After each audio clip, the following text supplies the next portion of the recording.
Hello guys, once again it's Matt, and today we have another video, guys. Thank you all the members, all the Patreons. Make sure to subscribe and let's get into it, guys. So we have patch day today. I already posted a video about the new stuff found for now. Of course, when the data mines start, I will be covering everything if there is anything too different from the dev. And of course, the first aircraft that I wanted to fly, together with a new type of video that I want to do, is the F-5E FCU, right? The new F-5 for Japan that is included as a squadron vehicle. So we're going to do two videos, guys, in this aircraft, or in the new vehicles, basically. The first one will be a first impressions video, okay?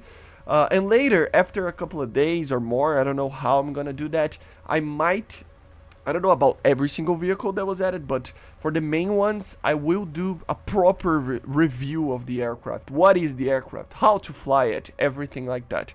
But at first, it will be a first impressions video. And this is what that is, right? So these are my first impressions with the aircraft. We're gonna start with the pros and cons of this aircraft, okay?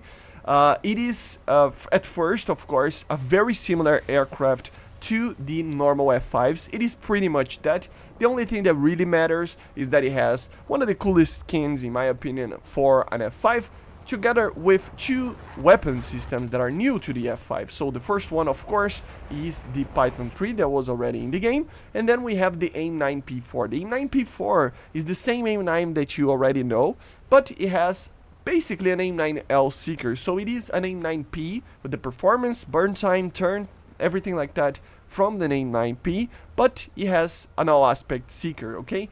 Does that mean it completely changes everything like in the performance of the missile? No, it is pretty much the same missile, but you will see that even though it doesn't have a proper IRCCM or anything like that, it's still a way better missile than the normal P, okay?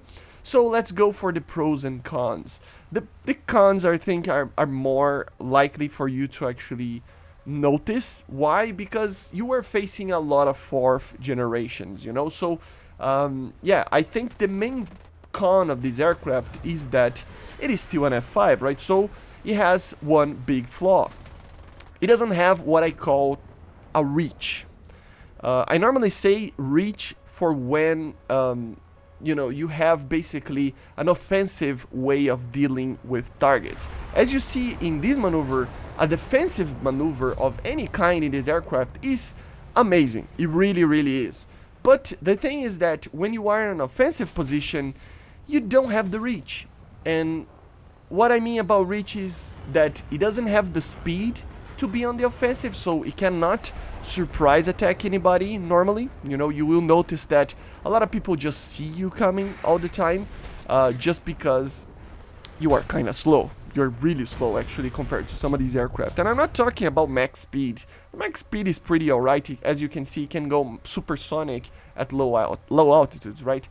Technically, it's still transonic, but still, it is going above Mach 1. But the thing is that the aircraft is just very slow accelerating.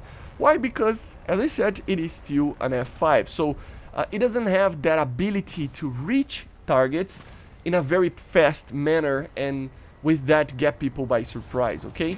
Another thing that it doesn't have, and it kind of gives away a little bit on the reach, is the BVR missiles or the radar missiles. When you have a BVR missile, a missile that has potentially 20-30 kilometers of you know, of a launch, you kind of lose a little bit on the reach as well, right? Because you cannot reach the targets as well. So you are slow and you don't have a long range, or a medium range in this case, weapon system to actually get people from further away. So you are always kind of in a defensive position. And we're going to talk about the pros, but this can be a really big con depending on how you fly. Remember, each player has its own way of flying, and an F5 is really, really you know, slow in that manner, and it doesn't have the reach with the BVR. So if you don't like this type of gameplay, which I don't think it's the majority of players, but still, it is going to be a type of aircraft that you suffer a little bit. And why am I talking about this? Well, it's just an F5. Of course, it doesn't have BVR missile. What are you expecting? Yes, it's the same F5, and it's okay to, you know, understand why it doesn't have BVR and why is it slow, right? But the thing is that it is not facing the normal aircraft that you normally face with F5s. You are facing a lot of way more advanced aircraft. You are facing a lot of 4th generations. Yes, in time from time you get this type of match that has the F4s, the MiG-23s and stuff, but even then you're kind of out of reach a little bit with them, you know. And but the majority of the time you will face a lot of F-16As, a lot of MiG-29s, the 912A and the 913, a lot of F-14s. I saw a lot of F-14s.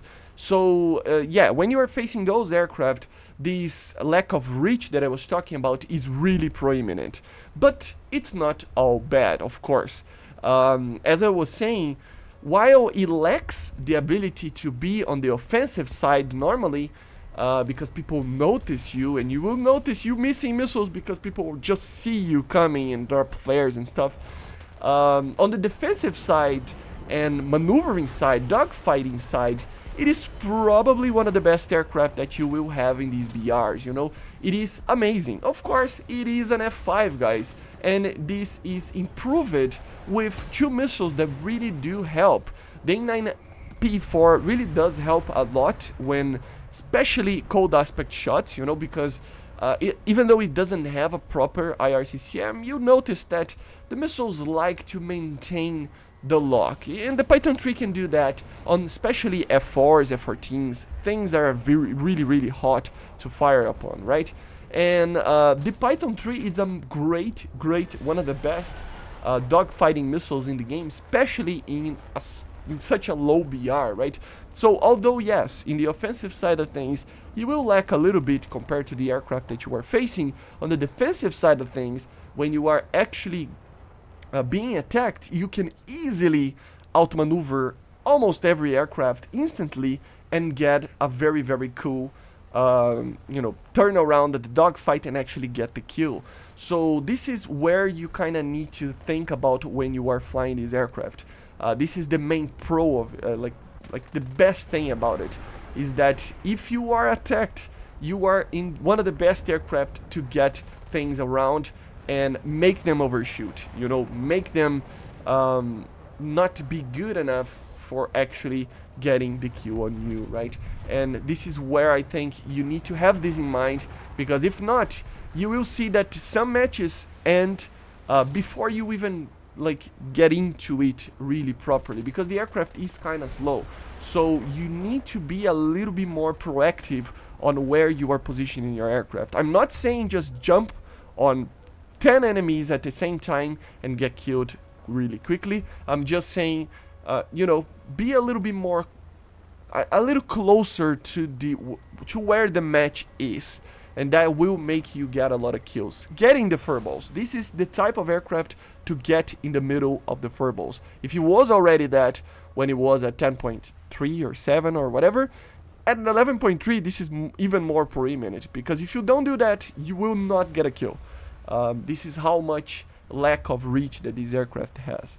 So these are the pros and cons of the aircraft. They are amazing. For me personally, it is really an amazing aircraft, just because it is the same good old F5 that I love. I love the F5, of course. One of the main aircraft that my country uses.